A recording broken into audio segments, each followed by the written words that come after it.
Hello and welcome to the Urban Fairy. It's been a bit.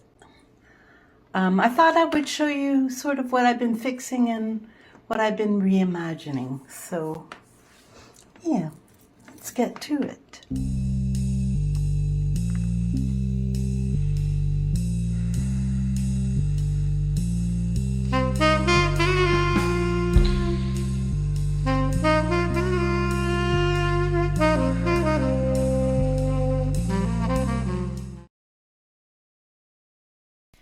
Okay, let's start with this piece here. That's what it looks like. And what happened was where the black beads are, there were other beads and they were discolored and the shell had peeled off. So I just found this black stretch bracelet and took it apart, and that's what I fixed this with.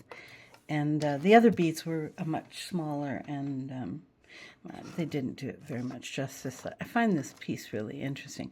So all these are all different metal bits, and so that's what I did there. And then you know what? I fixed a whole bunch of clasps and stuff, but I'm not gonna put all that in for clasps. The next piece was this. It was initially 5 strands. I like this mesh stuff. However, 2 of the strands had broken to a point where they were not fixable, so the cap broke off of that completely. So I just took it down to 3 strands. And then there was this bracelet, and these are all stones. And I really liked it, but sadly, one of these links had was missing a stone, so I just took that link off, and it's a whole bracelet now. So that's what I did there. Now, what did I reimagine? With I'm sure you know what I mean. I've got enough beads to probably string a line of them from here to Timbuktu. And I find I'm not making stuff. I'm just collecting pendants and beads. And so I thought this weekend I would make some stuff. So let's start with this. This was an old earring of mine.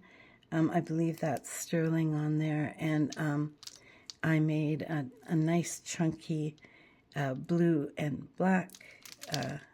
The blue are glass, and these are, I don't know, they don't feel quite like plastic, and I'm not sure what they are, but that's what I made, just, for fun. And then I made this watermelon one, and I think the pendant I picked came off of something, and I think it's pretty old. And I call it the watermelon one because it looks like watermelon and then the seeds. And that's what that looks like. And so for me, sometimes it's just about color. I like color. These beads are pretty fantastic. They're clay beads or marble, one of the two. It might be marble because they're so cold. And those are amethyst beads. And then on the, for pendant, again, I used another old earring of mine, and I believe that's sterling, yeah, that's what that looks like. I just really like those colors. And then I found this in my collection of pendants. Ooh, free hair. And let's see. Yep, I loved this pendant. And so I wanted something copper to go with it, and I had this copper necklace, so that's what I did. I just really love the pendant. I think the pendant is really cool. And then lastly, I don't know. I liked the color combination of the beads. I kept the pattern they had, and I just restrung them because I think it was on, yeah, it was on elastic. And then I put this piece on there because it tied in the colors. And am not, 100% fussy with that. And then I'm going to show you that I have not had good luck picking up pieces at thrift shops lately. So I picked up a few. I picked up this. I believe some of the pieces are turquoise and some are plastic, and I'm not quite sure. I don't think that those are coral, but that's what I did. I got that. And then I'm still asking myself what I was thinking. It's like the other night I dreamt I turned Keanu Reeves down for sex, and I was still asking myself, what were you thinking when I woke up? And I just noticed that one of the tassels is missing. Now, that's an easy enough fix. You could take this tassel off so that it would match that side. This is very lightweight, and yeah. Again, I don't always make the best choices. And then I bought, I thought this was really sweet, this little bracelet. And I haven't done any research on any of these, so I have no idea, but that's what that looks like. It was just really simple and really well made, I think none of us are truly professionals at this. And I think it's important, before you go judging a piece, especially if it's costume, before you go judging the piece and think it's all junk, I think it's important to look at how it was made, because not all costume jewelry is junk and not all silver or gold jewelry is beautiful.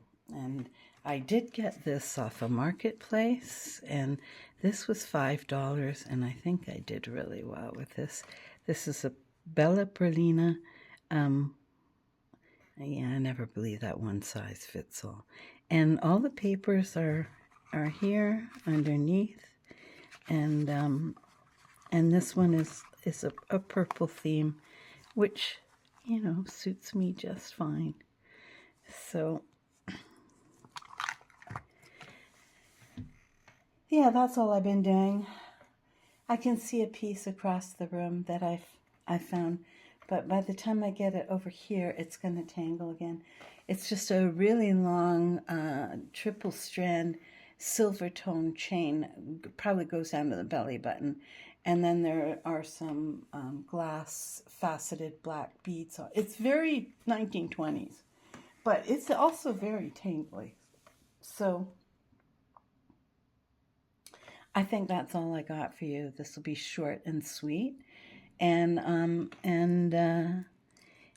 yeah, if I could give any advice, and I'm in no position to really give great advice, but I would say, especially if you get like a job lot of stuff, look at how it's made.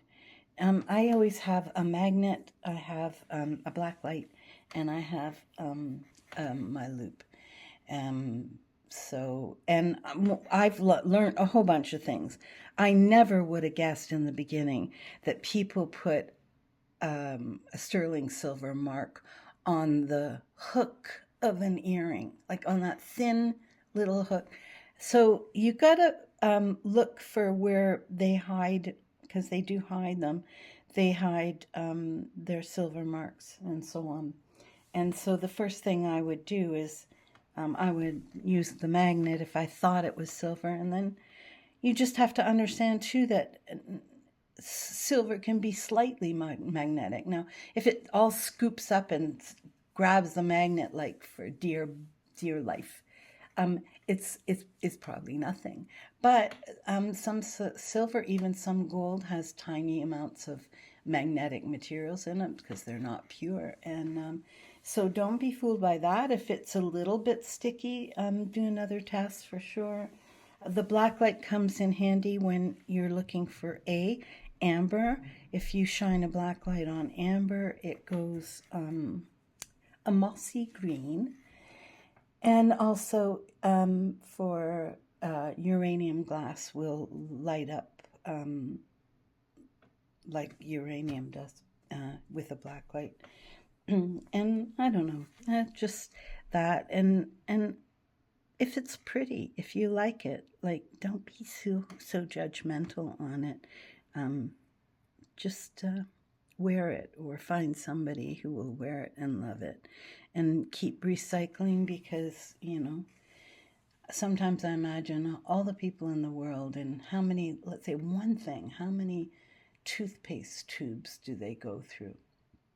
And where do they all go? And how are we ever going to get out from under all this garbage that we create? So that's it. Be safe, be kind, and we'll see you next time.